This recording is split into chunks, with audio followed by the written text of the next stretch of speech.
কমিটিটা যেভাবে হয়েছে এখানে কোনো রাজনৈতিক পরিচয় কাউকে রাখা হয়নি।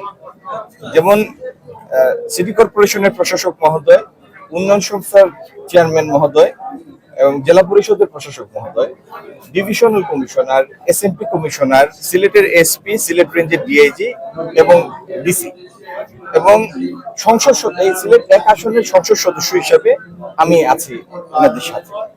আর যে 30 দিনের সময় দেওয়া হয়েছে কমিটিকে কিভাবে আগামী দিন এই দান দক্ষিণের ব্যবস্থাপনা হবে সেই বিষয়ে একটি প্রক্রিয়া উদ্ভাবনের জন্য মাত্র 30 দিন সময় দেওয়া হয়েছে।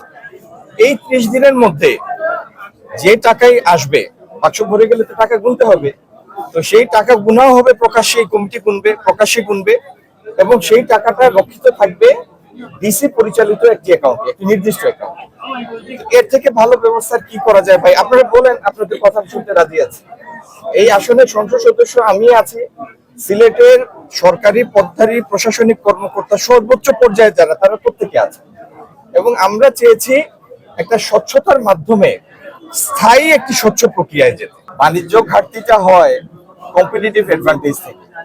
সব পণ্যে সব দেশের কম্পিটিটিভ অ্যাডভান্টেজ থাকে না। চীন বড় দেশ, তার কাছে অনেক প্রাকৃতিক সম্পদ আছে এবং তার ইন্ডাস্ট্রিয়াল বেস, প্রোডাক্টিভ বেস অনেক শক্ত।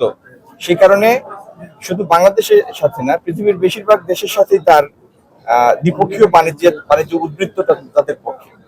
যে কারণে চাইনিজ এক্সপোর্টের পরিমাণ এখন 3 ট্রিলিয়নের উপরে এবং একটা বিরাট উদ্বৃত্ত থাকে।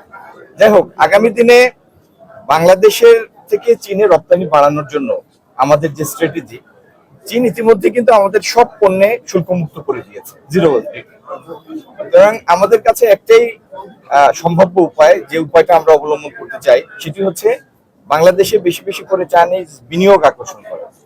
এবং আপনারা জানেন কিছুদিন আগেই মন্ত্রিসভায় পাশ হয়েছে একটি চাইনিজ ইপিজেড করার জন্য, শিল্প এলাকার চাইনিজ বিনিয়োগকারীদের জন্য একটি বড়, বেশ 800 একরের একটি শিল্প পার্ক চট্টগ্রামের আনোয়ারায়। আমার বিশ্বাস আমাদের মাননীয় প্রধানমন্ত্রী চীন সফরের ফলে তিনি অনেক শীর্ষ চাইনিজ বিনিয়োগকারীদের, সম্ভাব্য বিনিয়োগকারীদের সাথে কথা বলেছেন। চীন সরকারের প্রধানমন্ত্রী থেকে শুরু করে প্রেসিডেন্ট শি জিনপিং সবার সাথে তার কথা হয়েছে। আগামী দিনে ইনশাল্লাহ আমরা বাংলাদেশের বিপুল চীনা বিনিয়োগ দেখব এবং যার ফলে এই বাণিজ্য ঘাটতির একটা বিপরীত চিত্রের দিকে আমরা হাঁটবো।